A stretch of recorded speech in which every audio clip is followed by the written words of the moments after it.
am I doing? I'm listening to my favorite podcast. What that is? SCTTTV. Soul Consciousness.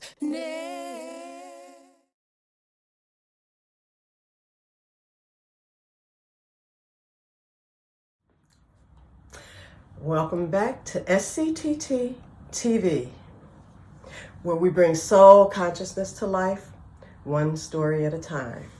I'm Dee Michelle, writer, producer, and director of the Flower series, and tonight's episode is one that hits home for a lot of people. We're talking about breaking generational curses, cycles of trauma, pain, and dysfunction that pass down through families, often without them even realizing it.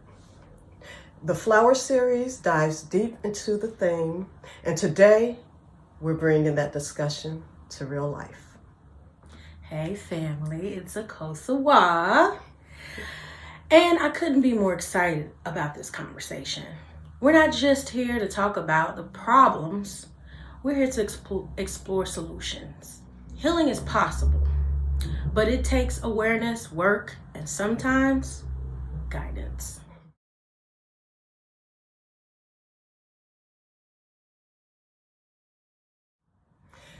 This is going to be a powerful episode because we are getting real.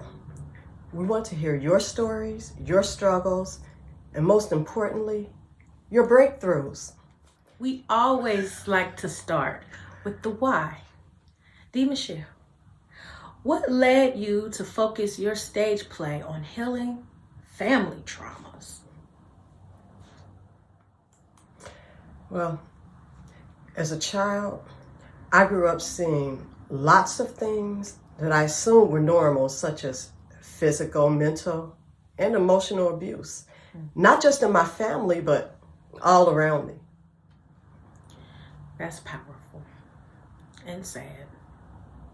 Yeah. So many of us deal with family pain, but don't even recognize the deeper patterns at play.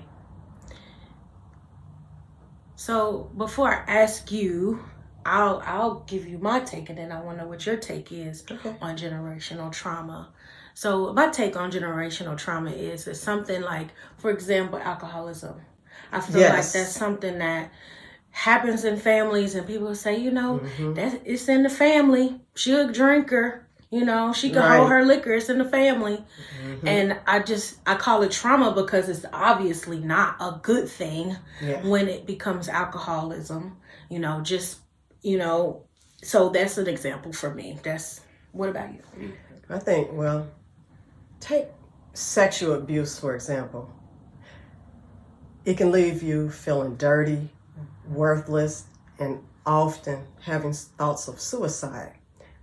Even when the physical abuse ends, your mind still suffers from the results of it. It can affect your whole life, and not just your life, but everyone who's involved in your life. Family-wise, you can't be who you are until that is healed.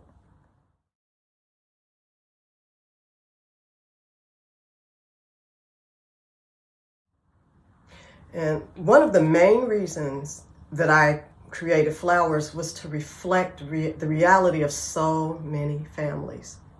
Now, each of the sisters is dealing with a different form of childhood trauma. And it shaped their thoughts and feelings about themselves and others.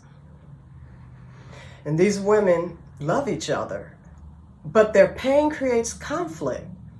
And we all know this is real life. They get so lost in their reality that they can't see the pain of anyone else. Yes. And I know so many people watching can relate. How do you see stories like Flowers helping people process their own family wounds?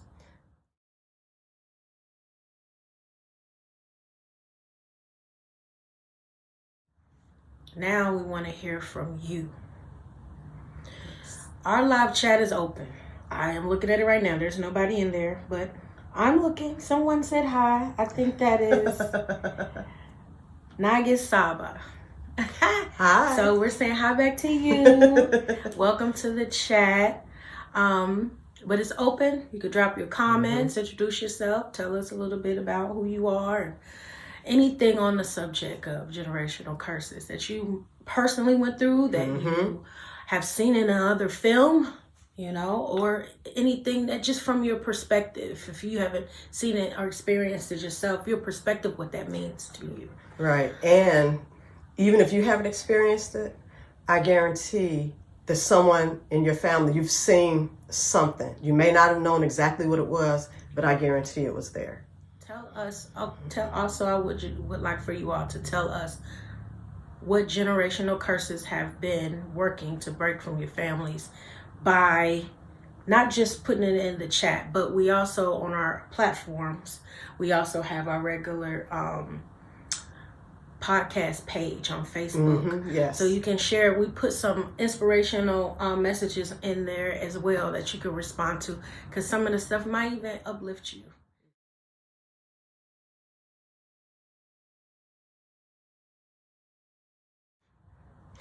Now, let's get into solutions. For those watching who have escaped those cycles of pain, what were the first steps you took towards healing? Would you like me to answer that? Sure. Okay, so I haven't seen in my household alcoholism, but I've had family members, when as a kid, but I've had family members that would come over and visit that would obviously be drunk, and I didn't even know that's what it was. I just was like, man, he's happy all the time, he's fun, crazy. I never understood that it was a behavior based off of alcohol. Yes. And so when I got older and realized that that's what it was, people call it like liquid courage or whatever. So obviously it changes people's personalities. When I found out what that was, I decided I don't want anything in my body that's going to change me, and not for the unless it's changing me for the better, of course, but it's not going to change my personality and not, like, I guess, cover up something that's really happening within you to make you seem happy when you're actually not. Some people drink socially. Some people drink to get rid of whatever issues they're dealing with, to forget them. And I decided I don't want to carry that on personally, because I just felt like it wasn't good for me.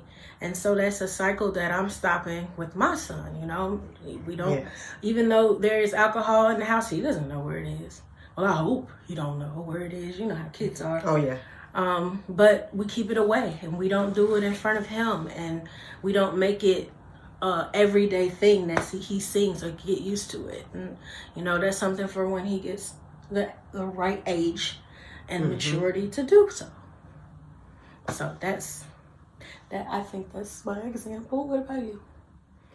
Well, in my family, there's been, going back forever, the alcohol thing, of course, but then later on there was the drugs. And watching that and watching the change in somebody you love, I never wanted to do that. And of course, as a young person, I experimented with things, but it wasn't for me. So, and seeing the result of it made me not want to do it anymore. And so, quick question. It's not just for you, but even for the audience, if you want to answer that in the chat.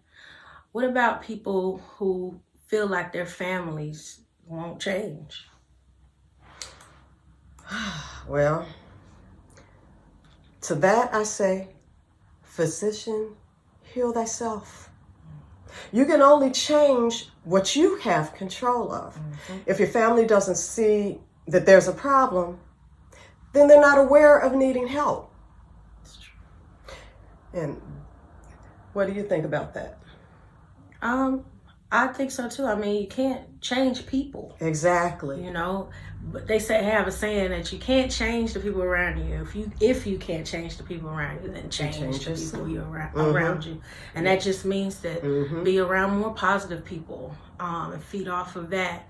And sometimes you just kind of step away. You have to step away if it's taking a toll on your health or your mental state. You just need to take the time to step away. There's nothing wrong with that. People feel like, oh, well, I'm abandoning my family. No, they'll be there. They'll be still doing what they're doing. It's called loving from a distance. From a distance. And then when you feel like you are charged enough to deal with them, then you can spend time, but then back away again. As soon as you're feeling like you're drained or you're feeling discouraged or anywhere you're feeling like it's just overwhelming or too much for you, step away. Exactly. And when she says step away, you can call. If you don't say anything other than, I love you, just check on them. Eventually, they'll see.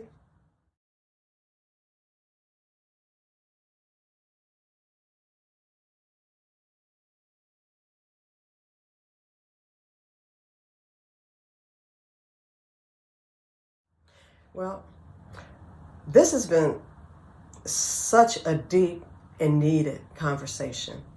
Thank you to everyone who tuned in to share their thoughts. Healing is not a one-time event. It's a journey.